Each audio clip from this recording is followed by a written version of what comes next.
اعوذ باللہ من الشیطان الرجیم بسم اللہ الرحمن الرحیم الطلاق مرتان فامساک بمعروف او تسریح باحسان ولا يحل لكم ان تأخذوا مما آتيتموهن شيئا الا ان يخافا الا يقيما حدود الله فإن خفتم الا يقيما حدود الله فلا جناح عليهما فيما افتدت به تلك حدود الله فلا تعتدوها ومن يتعد حدود الله فأولئك هم الظالمون فإن طلقها فلا تحل له من بعد حتى تنكح زوجا غيره فإن طلقها فلا جناح عليهما أن يتراجعا إن ظنا أن يقيما حدود الله وتلك حدود الله يبينها لقوم يعلمون۔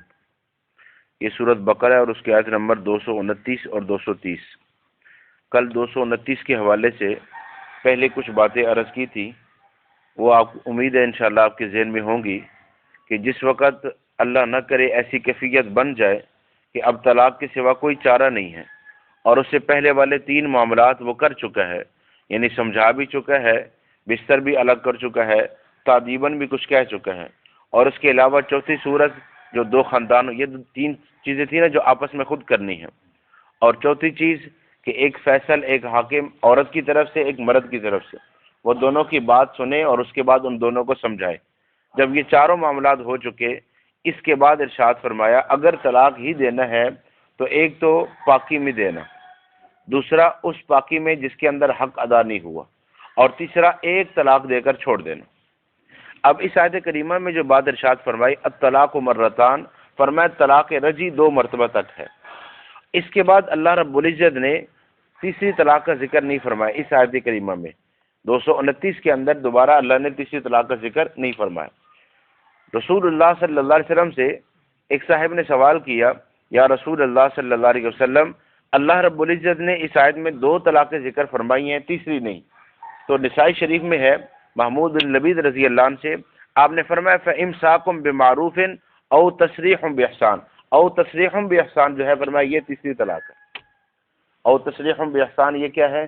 تیسری طلاق۔ فرمایا اگر تم نے طلاق دے دی ہے اور اس کے بعد تمہارا رجوع کرنے کا یا اس عورت کو رکھنے کا کوئی ارادہ نہیں ہے، فرمایا اسے چھوڑ دو۔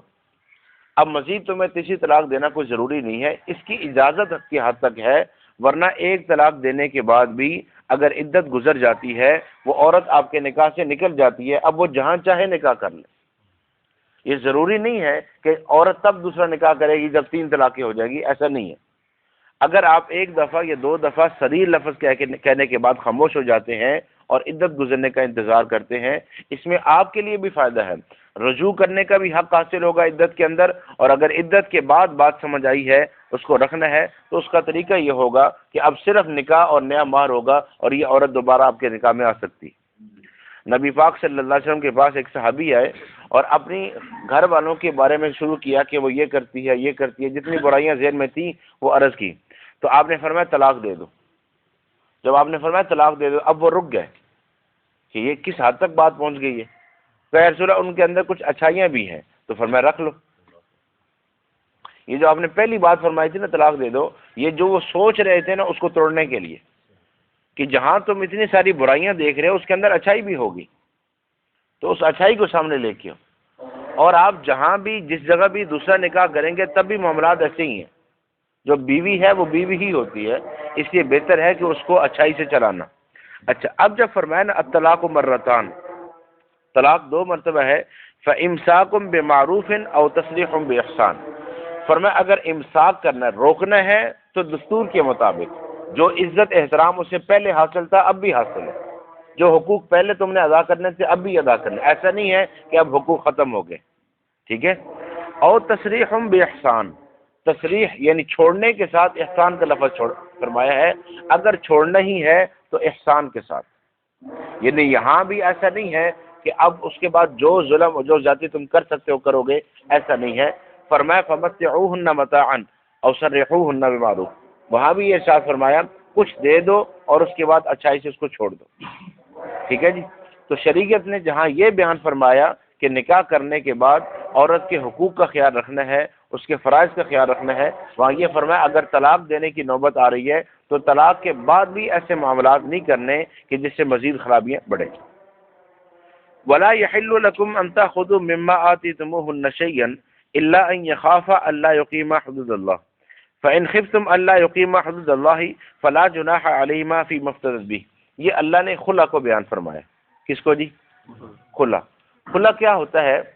ایک تو اللہ نے حق دیا نا مرد کو کہ مرد اگر نباہ نہیں کر سک رہا اور سارے حربے استعمال ہو چکے ہیں، اب طلاق کی نوبت آئی ہے، تو یہ طلاق مرد کو اختیار دیا گیا کہ وہ دے سکتا ہے. یہ مرد کے اختیار میں ہے. اور رجوع کا اختیار بھی مرد کے پاس ہے. مرد رجوع کرنا چاہے اور عورت منع کر دے، ایسا نہیں ہوگا.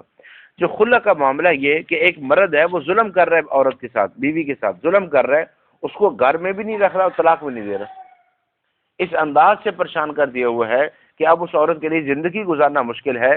تو شریعت نے اسے یہ حق دیا ہے کہ وہ عدالت کے ذریعے اپنی جدائی کروا سکتی ہے. اسے کیا کہتے ہیں؟ خلا کرنا. اب خلا کا طریقہ کار کیا ہے کہ وہ عدالت میں رجوع کرے گی اور عدالت ان دونوں کے درمیان طلاق کروا دے گا.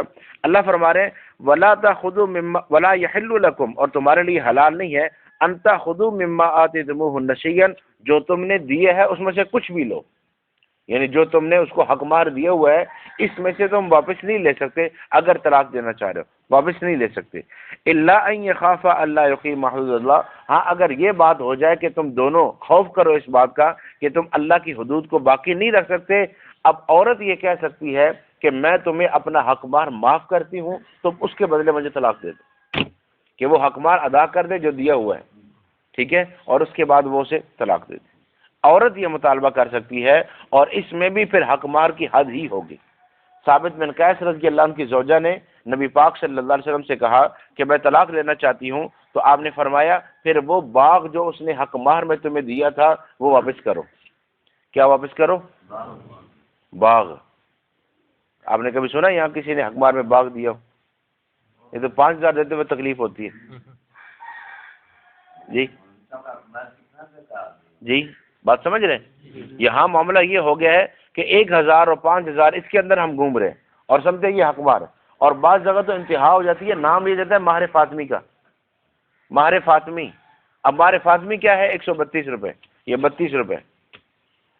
مہر فاطمی حضرت فاطمہ رضی اللہ عنہ کا حق مہر 151 تولہ چاندی ہے. کتنا؟ 151 تولہ چاندی ہے. نبی پاک صلی اللہ علیہ وسلم کی بیٹی کا حق مہر جو ہے سیدہ فاطمہ زہرا رضی اللہ عنہ کا، صرف ان کا جو حق مہر ہے وہ 151 تولہ چاندی ہے. اب 151 تولہ چاندی، اگر چاندی 1,000 روپے تولہ ہو تو کتنی ہو گئی؟ 1.5 لاکھ روپے.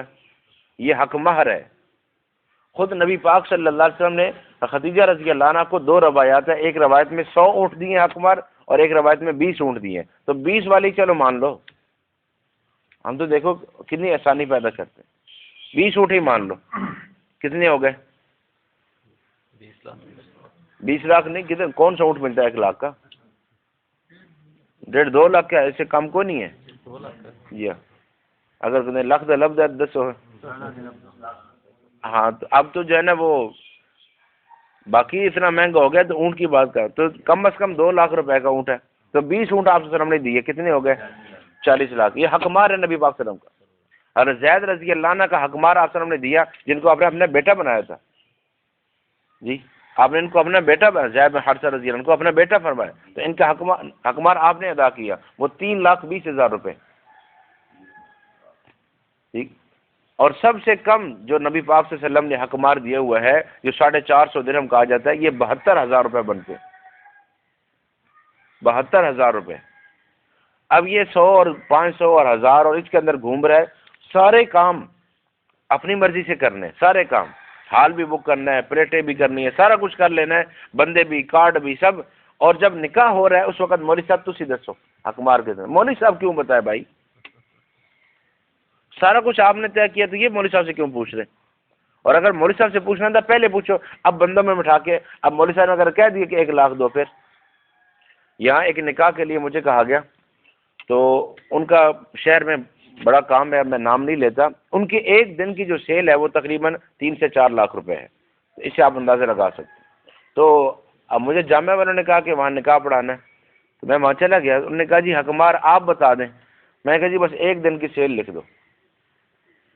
اب وہ سارے ایک دوسرے کو دیکھنے لگے. کچھ کم نہیں ہو سکتا. میں کہا چلو تیسرا حصہ لکھ دو پھر. تو بالآخر کافی دیر کی بحث و مباحثہ کے بعد 1,05,000 حق مارتا ہے وہ. تو جب بھی حق مار دینا ہے تو آپ کو عزت والا تو رکھو کم از کم. اب جی وہ 10 درہم سے کم سے ہو سکتا ہے نا بھائی، ہو سکتا ہے ایک الگ معاملہ ہے، باقی چیزیں بھی تو ہو سکتی تھی نا. آپ اپنے گھر میں بھی تو فنکشن کر سکتے ہیں، حال کیوں بک کیا ہے؟ ایک ڈش میں بھی تو کام ہو سکتا تھا نا، 5-10 کیوں کیے ہیں؟ آپ ایک چھوٹے سے حال میں بھی کر سکتے تھے نا. KFC کیوں بک کیا ہے؟ کہ فرض واجب ہے، باقی سارے کام اوپر جانے. حق مار جی کم سے کم شریعت نے کیا حد، کم سے کم والی حد پہ آ جاتا.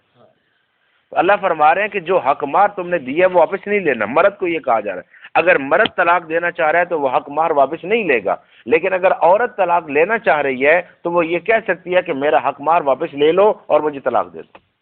اور یہ نبی پاک صلی اللہ علیہ وسلم نے کیا. ثابت بن قیس رضی اللہ عنہ کی زوجہ نے کہا میں نے ان کے ساتھ نہیں رہنا، تو آپ نے فرمایا وہ باغ واپس کر دو. صحابہ کرام حق مار دے رہے ہیں، ایک باغ دیا ہوا ہے حق مار میں. ٹھیک ہے جی، فرمایا وہ باغ. فاروق اعظم رضی اللہ عنہ نے 60,000 درہم دیے ہوئے ہیں حق مار میں. 60,000. تو یہ حق مار کو اس طرح لے کر آئیں کہ لگے کیونکہ عزت احترام سے چیز دی جا رہی ہے. اچھا اب ہمارے ہاں ہر کام میں ہلا ہے نا، ادھر بھی ہم نے ہلا ڈالا ہے کہ جی ابھی یہ ہے اور طلاق کی صورت میں یہ ہے، ابھی یہ لکھ لے پھر طلاق کی صورت میں یہ بھی دے گا جی. خیر، اور نبی پاک صلی اللہ علیہ وسلم نے فرمایا سب سے پہلے خامن سے جو قیامت کو سوال ہوگا وہ حق مار کا کہ بیوی کو دیا تھا یا نہیں. اور بیوی کو یہ حق نہیں ہے کہ وہ خامن کو سارا معاف کر دے. ہمارے ہاں ہوتا ہے جی معاف ہو گیا، اور بعض یہ والدین یہ کام کرتا ہے جی میں فی سبیل اللہ اپنی بیٹی دے رہا ہوں. کیوں جی؟ آپ کو یہ حق نہیں حاصل آپ فی سبیل اللہ دیں گے. اس کا حق مہر ہے، وہ ادا کرنا ہے. وہ خود سارا معاف نہیں کر سکتی، والد کیسے معاف کرے گا؟ ٹھیک ہے جی. تو حق مار کے معاملے کو بھی سمجھیں. اب جو دیا ہوا ہے، عورت اگر طلاق لینا چاہ رہی ہے تو وہ حق مہر واپس دے کر اتنا ہی جو اس نے دیا ہوا ہے وہ طلاق اس سے لے سکتی. فَإِنْ خِفْتُمْ أَلَّا يُقِيمَ حُدُودَ اللَّهِ اگر تمہیں خوف ہو کہ تم اللہ کی حدود کو قائم نہیں رکھو گے، فَلَا جُنَاحَ عَلَيْهِمَا فِي مَا افْتَدَتْ بِهِ تو اب تم پر کوئی گناہ نہیں ہوگا. تِلْكَ حُدُودُ اللَّهِ فَلَا تَعْتَدُوهَا فرمایا یہ اللہ کی حدود ہے، اس سے تجاوز نہیں کرنا. وہاں فرمایا تھا تِلْكَ حُدُودُ اللَّهِ فَلَا تَقْرَبُوهَا قریب بھی نہ جاؤ، یہاں فرمایا اس سے تجاوز نہیں کرنا. وَمَن يَتَعَدَّ حُدُودَ اللَّهِ فَأُولَٰئِكَ هُمُ الظَّالِمُونَ جو اللہ کی حدود سے تجاوز کریں گے یہ ظالم ہے. اب اللہ نے تیسری طلاق بیان فرمائی، یہ باقی تو آگے آئے گا انشاءاللہ. فی الحال یہ جملہ سنیے گا. فَإِن طَلَّقَهَا پہلے کتنی طلاقیں ذکر ہو چکی ہیں؟ 2. فَإِن طَلَّقَهَا اس کے بعد اگر طلاق دی، یہ ان جو بتا رہا ہے کہ تیسری تک نوبت نہیں آنی چاہیے، تیسری تک نوبت 2 تک بات ختم کر دو. فَإِن طَلَّقَهَا اگر دینی پڑے گی، تو اگر کا لفظ بتا رہا ہے کہ دینا نہیں ہے. یہ باقی عوامر اجلانی رضی اللہ عنہ کے بارے میں آپ صلی اللہ علیہ وسلم نے 3 طلاقوں کو نافذ کر دیے تھے. اور پھر آپ کو بتایا گیا نسائی شریف میں کہ ایک آدمی نے اپنی بیوی کو 3 طلاقیں دے دی ہیں، تو آپ نے فرمایا یہ اللہ کی کتاب سے مذاق ہے، جبکہ میں اندر موجود ہوں پھر یہ کام کر رہے. تو انتہائی ناپسند فرمایا آپ نے اس چیز کو. تو جو شریعت نے طریقہ بتایا کسی حد کا خیال نہیں رکھا، ساری حدیں کراس کر لیں. اب مولوی صاحب کوئی صورت نکالیں بیچ میں سے، ٹھیک ہے. اور مولوی بھی وہ تلاش کرنا ہے کہیں نہ کہیں سے کوئی جہاں سے وہ کوئی بات نکال دے کہ ہاں جی آپ کو رخصت مل سکتی ہے. اور جب تک وہ جواب نہیں ملے گا جو مجھے چاہیے تو جواب تلاش ہوتا رہے گا. ایک دفعہ مجھ سے پوچھا، میں نے جواب دیا، مان لیا، سارے مسائل مان رہے ہیں، لیکن جب بات طلاق کی آئی تو پھر کہیں اور سے کہیں اور سے کہیں اور سے. اور ہر بندہ یہ کہہ رہا ہے غصے میں دے دیجیے، ٹینشن میں دے دی. تو پیار میں کون طلاق دیتا ہے جی؟ پیار میں بھی ہوتی ہے طلاق کہ میں تم سے بڑا خوش ہوا ہوں جاؤ تم. یہ تو ایسی نہیں نا کہ جی میں بہت خوش ہوا. اچھا، فَإِن طَلَّقَ اگر تم نے طلاق دے دی، فَلَا تَحِلُّ لَهُ مِن بَعْدُ اب یہ حلال نہیں ہے تمہارے لیے اس کے بعد، حَتَّى تَنْكِحَ زَوْجًا غَيْرَهُ یہاں تک کہ وہ کسی اور سے نکاح نہ کر لے. اب دیکھیں نا اس حکم کا بھی مذاق اڑایا جاتا ہے، یہ خود سے بنایا ہوا ہے، کیا کیا ہوا ہے، کہاں سے حلالہ نکالا ہے؟ قرآن پاک کی اس آیت سے. ہاں جو خرابیاں پیدا ہو گئی وہ اپنی جگہ خراب ہے، اس کا دفاع نہیں ہے. یہ غلط ہے کہ کسی کو کہنا کہ تم نکاح کرو اور اس کے بعد تم طلاق دو گے تاکہ پھر میں نکاح کروں، یہ غلط ہے، اور رسول اللہ صلی اللہ علیہ وسلم نے لعنت فرمائی ہے ایسے کرنے والے پر اور کرانے والے پر۔ لیکن یہ جو قرآن نے حکم بیان کیا ہے اس کا مذاق نہیں نہ اڑانا۔ جب آپ 3 طلاقیں دے چکے ہو، وہ آپ کے نکاح سے نکل چکی ہے، اب دوبارہ آپ کے نکاح میں تب آئے گی کہ وہ اپنی مرضی سے کہیں نکاح کرے، وہ اپنی مرضی سے طلاق دے، اور یا وہ فوت ہو جائے، یعنی کسی طرح سے بھی وہ رشتہ ختم ہو، اب عدت گزارنے کے بعد یہ پہلے خامد سے نکاح کر سکتی ہے۔ یہ قرآن کی بات ہے، کسی مولوی کی بات نہیں ہے۔ باقی جو اس کے اندر خرابیاں لائی گئی ہیں وہ بھی غلط ہیں، کہ یہ پہلے سے طے کر لینا اتنے پیسے دو میں نکاح کروں گا اور اتنے وقت کے بعد طلاق دے دوں گا، یہ غلط ہے، شریعت نے اس کو بیان نہیں کیا، لیکن قرآن پاک میں جو ہے اس کا انکار یہ بھی غلط ہے۔ ٹھیک ہے، اب یہ کہنا کہ ہوتی ہی نہیں ہے تو وہ آگے انشاءاللہ میں عرض کر دوں گا۔ ٹھیک ہے جی، فَإِن طَلَّقَا، اگر طلاق دو گے اس کے بعد، فَلَا تَحِلُّ لَهُ مِن بَعْدُ، اس کے بعد یہ حلال نہیں ہوگی، حَتَّى تَنكِحَ زَوْجًا غَيْرَهُ، یہاں تک کہ وہ کسی اور مرد سے نکاح کر لے۔ فَإِن طَلَّقَهَا، پھر وہ طلاق دے دے، اگر وہ طلاق دے دے، فَلَا جُنَاحَ عَلَيْهِمَا أَن يَتَرَاجَعَا، پھر کوئی حرج نہیں ہے تم پر کہ تم دونوں رجوع کر لو، ان ظنّا ان یقیما حدود اللہ، اگر تمہیں یقین ہو کہ اللہ کی حدود کو باقی رکھو گے۔ ٹھیک ہے جی، وَتِلْكَ حُدُودُ اللَّهِ يُبَيِّنُهَا لِقَوْمٍ يَعْلَمُونَ، یہ اللہ حدود بیان کر رہے، تو پہلے والی حد کا اگر خیال رکھا جائے گا تو اس کی نوبت نہیں آئے گی۔